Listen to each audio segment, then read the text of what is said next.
Hello everyone, welcome to Informer Raj YouTube channel. आज की इस वीडियो में हम आईपी यूनिवर्सिटी बीएड एडमिशन 2024 के बारे में बात करने वाले हैं। ये वीडियो बहुत ज़्यादा इंपॉर्टेंट है क्योंकि बेसिकली इसमें जो आईपी यूनिवर्सिटी में बीएड में एडमिशन लेने का जो प्रोसेस है थोड़ा सा बदला है, तो उसके बारे में जानना आपके लिए बहुत ज़्यादा ज़रूरी है। तो अगर आप 2024 सेशन में आईपी यूनिवर्सिटी से बीएड करने के बारे में सोच रहे हो तो ये वीडियो आपके लिए काफ़ी ज़्यादा इन्फॉर्मेटिव हो सकती है। सबसे पहले आपको पता ही होगा, गुरु गोविंद सिंह इंद्रप्रस्थ यूनिवर्सिटी जो कि दिल्ली के अंदर सिचुएटेड है और एक स्टेट यूनिवर्सिटी है। इसके अंदर टोटल मिला के बहुत सारे कॉलेजेस आते हैं। अगर बीएड की बात करें तो इसके अंदर टोटल 24 कॉलेजेस हैं, यानी कुल मिला के 2400 सीट्स है, यानी कि हर कॉलेज में 100 सीट है, तो कुल मिला के 2400 सीट्स हैं। और इसके अंदर कुछ ऐसे भी कॉलेजेस हैं जो काफ़ी ज़्यादा प्रेस्टिजियस है, अच्छे, यानी कि वहाँ से अगर आप बीएड कर लेते हो तो आपकी वैल्यू काफ़ी ज़्यादा होती है और अपना करियर टीचिंग फील्ड में आप काफ़ी अच्छा बना सकते हो। देखो, अगर लास्ट ईयर की बात करें तो सबसे पहले जब सीयूटी यानी जो कॉमन यूनिवर्सिटी एंट्रेंस टेस्ट जो होता है उसका जब नोटिफिकेशन जारी हुआ था तो बेसिकली उसमें यह बताया गया था कि आईपीयू जो है यानी इंद्रप्रस्थ यूनिवर्सिटी अपना बीएड का एडमिशन भी सीयूटी के तहत ही लेगी। उसमें नोटिफिकेशन में था सीयूटी जो आईपी यूनिवर्सिटी उसका भी मेंशन किया गया था।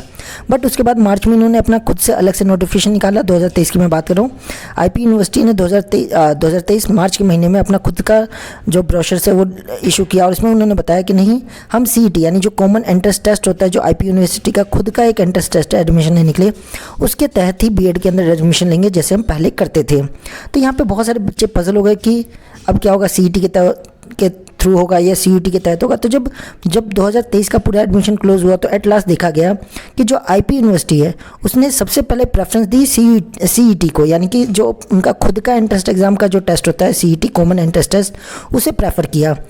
उसके बाद जो सीट्स बच गई, मान लो कोई सीट वैकेंट रह गई, तो उसके तहत वो सीयूटी के में गए और सीयूटी के थ्रू जिन बच्चों ने अप्लाई किया था उनको एडमिशन दिया गया।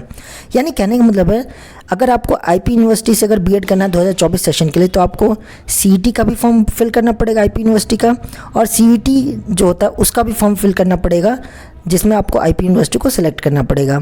आई होप आपको पहली बात समझ आ गई होगी कि आईपी यूनिवर्सिटी ने जो ये 2023 सेशन हुआ था उसमें एडमिशन सीईटी के तहत भी लिया था और सीयूटी के तहत भी लिया था। तो अगर आपको शॉर्ट करना है कि मेरा आईपी यूनिवर्सिटी के अंदर एडमिशन हो जाए तो आपको सीईटी भी देना पड़ेगा, आईपी यूनिवर्सिटी का जो खुद का एंट्रेंस एग्जाम होता है, और साथ ही साथ आपको सीयूटी के लिए भी अप्लाई करना पड़ेगा और उसमें आईपी यूनिवर्सिटी को सिलेक्ट करना पड़ेगा। तो आई होप जो बदलाव वो आपको समझ आ गया होगा। मैंने स्टार्टिंग में आपको बदलाव बता दिया ताकि आप अवेयर हो जाओ कि ये वीडियो किसके रिगार्डिंग है। बाकी अब हम बात करते हैं डिटेल में कि कैसे कैसे अप्लाई किया जाता है, एडमिशन प्रोसेस क्या है, एलिजिबिलिटी क्राइटेरिया क्या है, एंट्रेंस एग्जाम का पैटर्न क्या है, कौन कौन से कॉलेजेस से, ये सारी चीज़ें हम डिटेल में बात कर लेते हैं। देखो, एक एक चीज़ सब कुछ बहुत ही ज़्यादा इंपॉर्टेंट चीज़ें हैं, तो वीडियो को पूरा देखना ताकि आपको कंप्लीट इन्फॉर्मेशन मिल सके। देखो, सबसे पहले अगर बात करें आईपी यूनिवर्सिटी के अंदर, जैसे कि मैंने अभी बताया, टोटल मिला के 24 कॉलेजेस है जो कि बीएड का कोर्स ऑफर करते हैं। आप यहाँ पे पूरी लिस्ट देख सकते हो, टोटल 24 कॉलेजेस है, यहाँ पे देख सकते हो, और सभी कॉलेज में टोटल 100 सीट्स है, यानी कुल मिला के 2400 सीट्स हैं।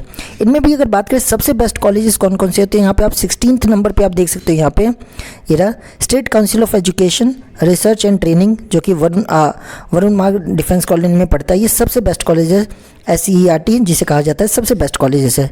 सेकंड नंबर पे आप बात करो तो जो महाराजा सूरजमल कॉलेज है जो कि जनकपुरी के अंदर है, आप यहाँ 12th नंबर पे देख सकते हो, बहुत ही अच्छे कॉलेजेस के अंदर आते हैं। इसके अलावा भी बहुत सारे कॉलेजेस हैं, जैसे ये 20th नंबर पे आप देख सकते हो Lilavati Munshi College of Education, ये भी काफ़ी अच्छा कॉलेज है। इसके अलावा यहाँ पे गुरु रामदास कॉलेज है, ये भी काफ़ी अच्छा है। देन 4th नंबर पर आप Geeta Ratan institute of advance study and training को रख सकते हो, ये भी काफ़ी अच्छे कॉलेज है। तो ये कुछ कॉलेजेस है जहाँ से अगर आप बीएड कर लेते हो ना, आईपी यूनिवर्सिटी के कुछ कॉलेजेस है जहाँ से अगर आप बीएड कर लेते हो तो इसकी काफ़ी ज़्यादा वैल्यू होती है और काफ़ी ज़्यादा प्रेस्टिजियस ये कॉलेजेस है। खासतौर से SCERT की बात करें तो ये काफ़ी अच्छा कॉलेज है और यहाँ से बीएड करना मोस्टली बहुत सारे बच्चों का सपना होता है। आईपी यूनिवर्सिटी के बारे में एक चीज़ मैं यहाँ पे क्लियर कर दूँ, आईपी यूनिवर्सिटी जो है भले एक स्टेट यूनिवर्सिटी है बस, ये लेकिन यहाँ की ना फीस स्ट्रक्चर काफ़ी ज़्यादा है, फीस काफ़ी ज़्यादा है क्योंकि इसके अंदर 24 कॉलेजेस, इसमें से एक दो ही कॉलेजेस जो गवर्नमेंट के अंदर आती है, बाकी सारी ही प्राइवेट कॉलेजेस है। बेसिकली जो SCERT है वही एक गवर्नमेंट कॉलेज है, बाकी सारे ही प्राइवेट कॉलेजेस है। तो अब वैसी बात, इनका फीस स्ट्रक्चर काफ़ी ज़्यादा होता है। अगर आप दिल्ली यूनिवर्सिटी या बाकी यूनिवर्सिटी की बात करो तो वहाँ से बीएड करना काफ़ी ज़्यादा सस्ता पड़ता है, बट यहाँ से अगर आप बीएड करते हो तो ऑन एन एवरेज आप मान सकते हो 60 से 70 हज़ार रुपये एक साल का आपको लगने वाला है। यानी कुल मिलाकर के आपको बीएड करने में लाख से 1.25 लाख रुपये लग जाता है यहाँ से बीएड करने में। तो थोड़ा सा कॉस्टली है, लेकिन हम कर सकते हैं यहाँ पे। अगर हमारे टॉप कॉलेजेस में अगर नाम आ जाता है तो बीएड यहाँ से करने में कोई बुराई नहीं, काफ़ी अच्छे कॉलेजेस है। तो आई होप आपको कॉलेज के बारे में समझ आ गया होगा। अब हम बाकी जो डिटेल है वो एक बार समझ लेते हैं। अब हम बात करते हैं इसका एडमिशन कब से शुरू होगा। देखो, सबसे पहली बात मैंने अभी वीडियो के स्टार्टिंग में आपको बताया, अगर आप आईपी यूनिवर्सिटी को देखोगे तो आईपी यूनिवर्सिटी का जो नोटिफिकेशन था वो बाद में आया था, मार्च में नोटिफिकेशन आ गया था एडमिशन से रिलेटेड। लेकिन उससे पहले CUET का जो नोटिफिकेशन आया था उसमें भी आईपी यूनिवर्सिटी मेंशन था कि आईपी यूनिवर्सिटी के अंदर आपको एडमिशन लेना है तो आपको CUET का फॉर्म फिल करना है। उसके अंदर जो बीएड में एडमिशन लेने के लिए पेपर कोड COQP03, ध्यान रखना, COQP03 सेलेक्ट करना पड़ेगा। ये पेपर कोड का एग्जाम देना पड़ेगा, देन आप आईपी यूनिवर्सिटी के अंदर आप बीएड में एडमिशन ले सकते हो। बट उसके बाद दोबारा से जो आईपी यूनिवर्सिटी उसने अपना खुद का नोटिफिकेशन रिलीज़ किया और उसमें उन्होंने क्लियर किया कि जो एडमिशन होंगे वो हम जो अपना खुद का एग्ज़ाम होता है CET यानी कॉमन एंट्रेंस टेस्ट, जो कि आईपी यूनिवर्सिटी का खुद का एंट्रेंस टेस्ट का एग्ज़ाम है, उसके तहत लेंगे। तो ये थोड़ी सी प्रॉब्लम आ गई थी। तो आप अगर बात करें कि कब इसके एडमिशन स्टार्ट होंगे तो मोस्ट प्रोबेबली मार्च में स्टार्ट हो जाएंगे। ठीक है, तो मार्च में आप उम्मीद रख सकते हैं कि इसका एडमिशन स्टार्ट हो जाएगा। लेकिन एक चीज़ मैं यहाँ पर क्लियर कर दूँ, यहाँ पर आप देख सकते हो, मैं आपको यहाँ दिखा भी देता हूँ। आप यहाँ पर देखो, बीएड का एक दिख जाएगा आपको, ये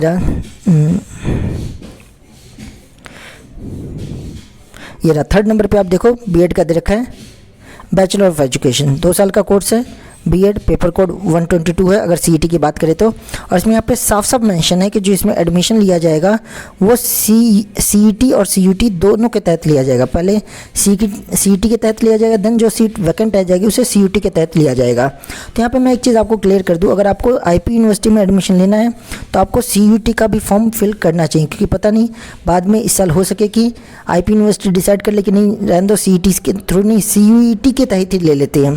तो इस केस में अगर आपने सिर्फ आईपी यूनिवर्सिटी का CET का फॉर्म फिल किया होगा तो आप फंस जाओगे। या अगर मान लो जो आईपी यूनिवर्सिटी उन्होंने नोटिफिकेशन फिर से जारी करके बोल दिया कि नहीं हम CUET के तहत ना लेकर के सिर्फ और सिर्फ CET के तहत लेंगे, तो भी आप फंस जाओगे। तो कहने मतलब आपको अगर आईपी यूनिवर्सिटी में एडमिशन चाहिए बीएड कोर्स के अंदर तो आपको दोनों ही फॉर्म फिल करने चाहिए। अगर बात करें CET की, जो आईपी यूनिवर्सिटी का खुद का एंट्रेंस एग्जाम है, तो उसके जो फॉर्म है मोस्ट प्रोबेबली मार्च के मंथ में स्टार्ट हो जाएंगे एडमिशन, मतलब इसके फॉर्म फिल करना मार्च में स्टार्ट हो जाए, मार्च 2024 में। वही अगर CUET की बात करें तो CUET का जो फॉर्म है वो जनवरी 2024 में स्टार्ट हो जाएगा। तो दोनों डेट मैंने बता दी कि कौन सा एडमिशन कब होगा। आपको CUET जो जनवरी 2024 में एडमिशन स्टार्ट होगा उसका भी फॉर्म फिल करना है, और जो CET आईपी यूनिवर्सिटी का जो CET है उसका मार्च 2024 में फॉर्म आएगा वो भी फिल करना है। तभी आप अपने आप को श्योरली कह सकते हो कि हाँ अब आप एडमिशन ले सकते हो जो आईपी यूनिवर्सिटी उसके अंदर। अच्छा, यहाँ पे मैं एक चीज़ और क्लियर कर दूँ, अगर जो बच्चा नॉर्मल बीएड करना चाहता है तो उसके लिए CET और CUET दोनों ही है। लेकिन जो बच्चा स्पेशल बीएड करना चाहता है, बीएड इन हियरिंग इम्पेयरमेंट या इंटेलेक्चुअल डिसेबिलिटी या बहुत सारे टाइप के जो स्पेशल चाइल्ड होते हैं उन्हें पढ़ाने के लिए जो आपको स्पेशल बीएड में ट्रेनिंग दी जाती है, उस टाइप का अगर आप बीएड करना चाहते हो तो उसके लिए लास्ट ईयर आईपी यूनिवर्सिटी ने सिर्फ और सिर्फ CET को ही प्रेफर किया था, CUET के तहत एडमिशन नहीं लिया था। आप यहाँ पे साफ साफ देख सकते हो, ओनली CET यानी जो बीएड स्पेशल एजुकेशन होता है उसके अंदर सिर्फ और सिर्फ CET यानी सेंट्रल जो इनका कॉमन एंट्रेंस टेस्ट होता है उसी के तहत लिया था। लेकिन मैं फिर से कह रहा हूँ, अगर आपको आईपी यूनिवर्सिटी में एडमिशन चाहिए तो CUET का भी फॉर्म फिल करना, चाहे वो नॉर्मल बीएड हो या स्पेशल बीएड हो, और CET का भी फॉर्म फिल करना चाहिए, क्योंकि हो सकता है कि इस साल से जो आईपी यूनिवर्सिटी वो भी अपने आप को पूरी तरह से CUET के अंदर मर्ज कर ले। तो आपको स्ट्रांगली रिकमेंडेड है, आपको दोनों फॉर्म फिल करना चाहिए। तो आई होप आपको समझ आ गया होगा कि एडमिशन लेने का क्या प्रोसेस है, और मैंने इंपॉर्टेंट डेट्स भी बता दी कि कब कब CUET का फॉर्म कब आ जाएगा और CET का फॉर्म कब आ जाएगा। तो दोनों चीज़ें आपको क्लियर हो चुकी होगी। अब हम आगे बात करते हैं एलिजिबिलिटी क्राइटेरिया के बारे में। तो सबसे पहले एलिजिबिलिटी क्राइटेरिया इसका बहुत ही ज़्यादा सिंपल होता है। अगर आपको आईपी यूनिवर्सिटी से अगर बीएड करना तो सिंपल से क्राइटेरिया है, आपकी ग्रेजुएशन कंप्लीट होनी चाहिए और ग्रेजुएशन में मिनिमम 50% मार्क्स होने चाहिए। वही अगर आपने स्पेशलाइज्ड मैथमेटिक्स या साइंस का रखा है या बीटेक का रखा है तो उस केस में आपके मिनिमम 55% मार्क्स होने चाहिए, सिंपल सी चीज़ है। और उसके बाद आपको CET या CUET कोई भी जो होता है उसका एंट्रेंस एग्जाम देना है, उसमें आपकी रैंक जो भी आएगी उसके अकॉर्डिंग आपका एडमिशन हो जाएगा। तो सिंपल से क्राइटेरिया, कोई मुश्किल क्राइटेरिया नहीं है। एडमिशन प्रोसेस मैंने बता दिया कि CET या CUET दोनों में से किसी एक के तहत होता है। और सेम स्पेशल बीएड की भी बात करें तो उसका भी सेम एलिजिबिलिटी क्राइटेरिया है, आपकी ग्रेजुएशन कंप्लीट होनी चाहिए मिनिमम 50% मार्क्स के साथ, वही सिंपल सा क्राइटेरिया। अब दोनों के एंट्रेंस एग्जाम के पैटर्न की बात कर लेते हैं। देखो, सबसे पहले अगर मैं बात करूं, अगर आप CUET की बात करूं, CUET के तहत अगर आईपी यूनिवर्सिटी एडमिशन लेती है तो उस केस में वो पेपर कोड फॉलो करेगी COQP03। इसके ऊपर मैं ऑलरेडी डेडिकेटेड वीडियो बना रखा है कि इसका डिटेल सिलेबस क्या है COQP03 का। तो आप जैसे सर्च करोगे COQP03 इन्फॉर्मर राज तो आपको वीडियो मिल जाएगी। उसमें डिटेल में मैंने डिस्कस कर रखा है कि COQP03 का क्या सिलेबस है। तो उसके लिए आपको वो वीडियो देखनी पड़ेगी, क्योंकि अगर यहाँ पे हम COQP03 का अगर पूरा जो सिलेबस है वो डिस्कस करने बैठे तो काफ़ी लंबी वीडियो हो जाएगी, इसलिए मैं इस वीडियो में नहीं डिस्कस कर रहा हूँ।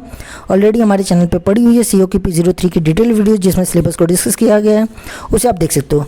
वही अगर बात करें, अगर IP यूनिवर्सिटी CET के तहत एडमिशन लेती है तो उसका एंट्रेंस एग्जाम का पैटर्न क्या है वो यहाँ पर मैंने बता रखा है। B.Ed की बात करें, नॉर्मल B.Ed, तो उसमें क्या होता है 25% क्वेश्चन जो है लैंग्वेज प्रोफिशिएंसी से पूछे जाते हैं, 25% क्वेश्चन जो है मेंटल एबिलिटी एंड रीजनिंग के पूछे जाते हैं, देन 25 जो क्वेश्चंस होते हैं वो जनरल अवेयरनेस के होते हैं, और बाकी जो 25% क्वेश्चन होते हैं वो teaching for aptitude for teaching यानी टीचिंग एप्टीट्यूड के क्वेश्चन होते हैं।